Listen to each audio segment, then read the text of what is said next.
Well, good morning, Chair Finley, Director Melcher, and members of the Commission. For the record, my name is Mark Labhart. I have the privilege of being the chair of the Tillamook County Board of Commissioners.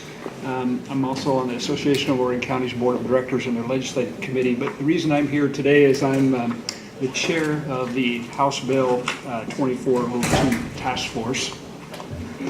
And I'm Jim Owens with the consulting firm Kogan Owens Green, and I'm the facilitator for the task force and have the privilege of working with Mark.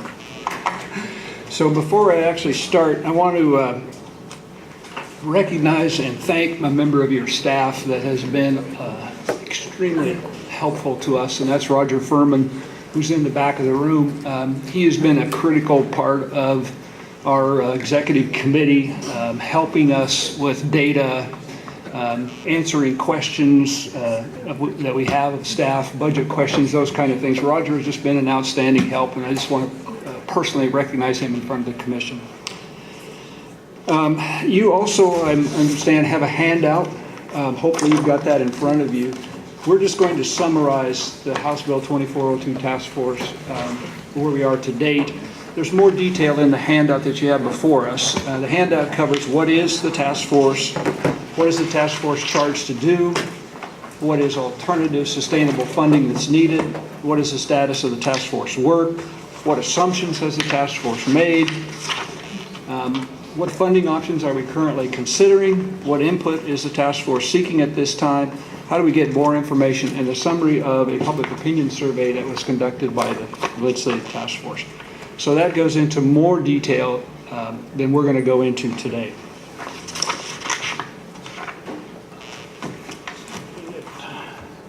By the way, gentlemen, the materials that you provided us are very helpful and very nice. There are actually three pieces, commissioners, that identify the task force. Yeah, there'll be that too. So, let's see if I can get this right here. Okay, the task force was established by an HB 2402 by the 15th legislative session.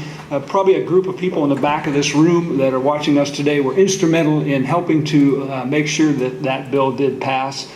You talk about funding for the department.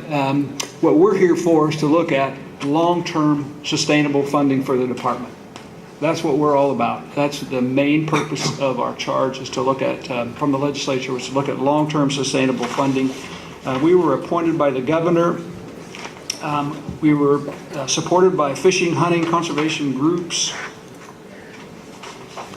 And it was approved in the House 58 to nothing and 24 to 4 by the Senate. So there's a pretty clear indication that the legislature wants this to move forward. There was a wide variety of interest groups represented in getting the bill passed. You can see those on the page there. Task force is made up of 4 non-voting legislative members: Senator Edwards, Senator Whitsitt, Representative Helm, and Representative Krieger. And for the most part, they show up at every meeting. So that shows you their dedication to that. We have 2 ex officio members. Your chair, Mike Finley, and Director Melcher are also at every meeting. 16 members were appointed by the governor to be on there, and I'm just going to quickly give you a perspective on who they are. Columbia Sportswear, Leupold Stevens, Portland Environmental Services, Nature Conservancy, Oregon Bicycle Racing Association, Audubon Society, Oregon Habitat Joint Venture, Private Rancher, Multnomah County, Center for Diversity Environment, Travel Lane County, the Gray Family Foundation, the Oregon Trawl Commission, Recreation Fishers, Oregon Hunters Association. So we have a broad variety of folks that are represented on the committee itself.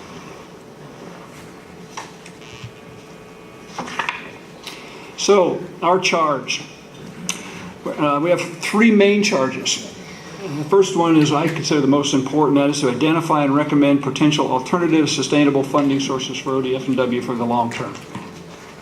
Recommending the adjustments necessary to ensure that the relevant program areas are funded in accordance with the intent that the legislature gave us in House Bill 2402. And thirdly, to recommend opportunities to better achieve the mission through leveraging, coordination, and budgeting of funds from alternate and existing sources. So, why an alternative sustainable funding source is needed? You can read these as well as I can, but balancing fish and wildlife with human needs is an increasing challenge, as you're no doubt aware. We've got increasing population growth in the state. We've got increasing development throughout the state. We have drought conditions at certain times of with climate change, ocean acidification, and many other challenges that are continuing to press Oregon's fish and wildlife resources. There's an increasing disconnection from the natural world, affecting health and well-being. You can see that children spend more than 50 hours a week online. Urban residents, when you talk to them about fish and wildlife, they kind of glaze over. A lot of urban residents do. Some don't, though. 17% of Oregonians were identified as obese, and that rate is projected to increase in future years. Conservation funding, primarily through fishing and hunting license, is what funds a lot of the activities of the department, which you are very aware. The funding approach is not sufficient to address Oregon's contemporary and future demographics, resource demands, and the challenges that we all face. So with House Bill 2402 gave us an opportunity to address the increasing costs for conservation and management and related recreation and education opportunities by looking at options for diversified and sustainable funding revenue sources and to supplement the existing funding. So Jim? So I'm going to talk about how we've gone about the charge given to us by the legislature. And like in any process, the first thing we had to get grounded. So how's the agency funded, and how are those funds spent? And I certainly wish I had Bill Herber's graphics for that exercise. And part of it we were trying to understand, so legislature, exactly what have you asked us to do and why? So we got grounded there, and that led to our adopting a set of goals and principles. And then we developed evaluation criteria to apply to any funding alternatives that we were going to look at. We followed that with researching what's going on in other states. We had representatives from several states come out and chat with us. We had the staff from the National Fish and Wildlife Association organization come out as well and brief us on the national efforts there. We then asked the department to help us understand what do we need for funding from the department's perspective. So we asked them to give us tiers of funding projections. One is, so how much funding do we need for maintain the status quo? And then how much funding do we need to maintain the status quo plus deal with deferred maintenance and unfunded mandates? And the third is, what's it take funding-wise to fully implement the department's mission? Because early on, the task force said, if we're going to look at alternative funding, we want to make sure we're fully implementing the mission with that funding. And then lastly,